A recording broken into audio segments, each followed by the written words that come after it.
Welcome, dear listener, to Spirituality and the Brain. I am Vanessa Anceloni, now be leading you into bridging up the knowledge of the most recent findings in the science of the brain and spiritism. Today, we're going to talk about socioeconomics, the brain, and how we can reach out. There are studies that were recently published by Dr. Martha Farah. She is the director of the Center for Neuroscience and Society, and she has been leading a beautiful research at the Penn Center for Neuroscience and Society.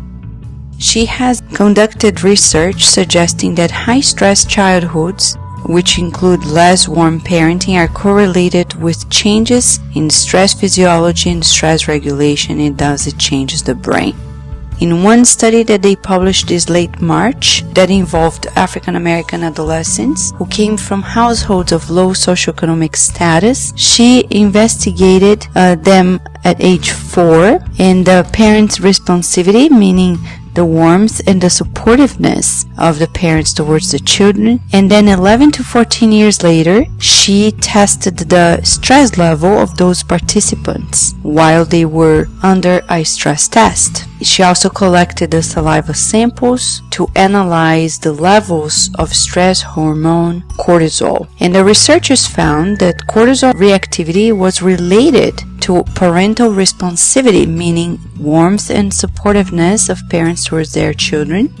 And the less parental responsivity, the less of a normal stress response the volunteers had. Well, in this study, it's quite clear the importance of parents' responsivity, which is very low for people who have lower socioeconomic level because their lives are very stressful.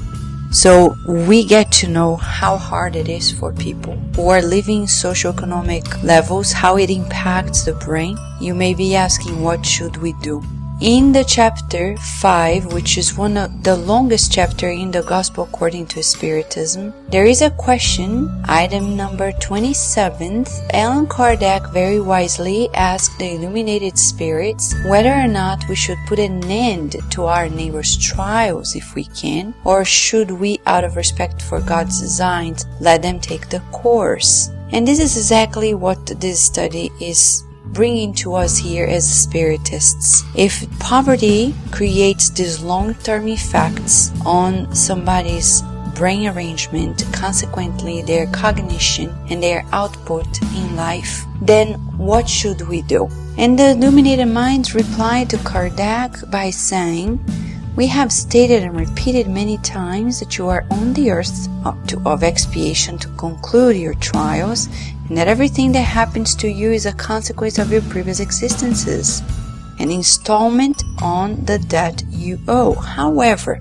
in some people, this thought provokes notions that must be deterred because they may have disastrous consequences. Some think that because one is put on the earth for expiation, all trials must take their course. There are even those who want to believe that not only must nothing be done to mitigate them, but that on the contrary, it is necessary to contribute to them, to make them more profitable, adding to their intensity. This is a great error.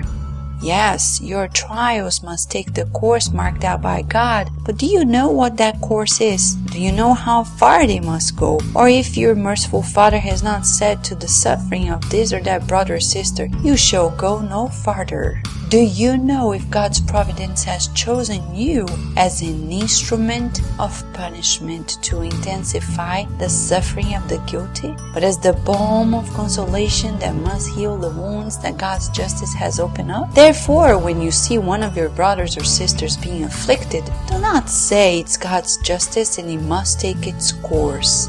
Instead, say to yourselves, let's see what means our merciful Father has put within my reach in order to ease the suffering of my brother and sister. Let's see if my moral consolation, my material help, or my counsels might not assist in overcoming this trial with greater strength, patience, and resignation. Let's even see if God has not placed in my hands the means of putting an end to the suffering. If it has not been given to me also as a trial, an expiation perhaps, in order to deter evil and replace it with peace. Therefore, always mutually help one another in your respective trials. Never regard yourselves as instruments of torment. The spirit named Bernardin, a protector spirit, who is addressing this issue to Kardec, is reminding us, dear listener, quite clearly, if somebody is suffering, it's on us to really reach out to them and never think about the justice of God, which is not in our hands. So if you find people of low socioeconomic status, remember, beyond hunger, they are under a lot of stress. And stress, the environmental stimulations, especially the lack of parental nurturing, can be very detrimental to the development of their kids and teenagers. So wherever you are in the world, think about the children and the youth that are being raised under such conditions. Reach out to them. You don't need a big plan.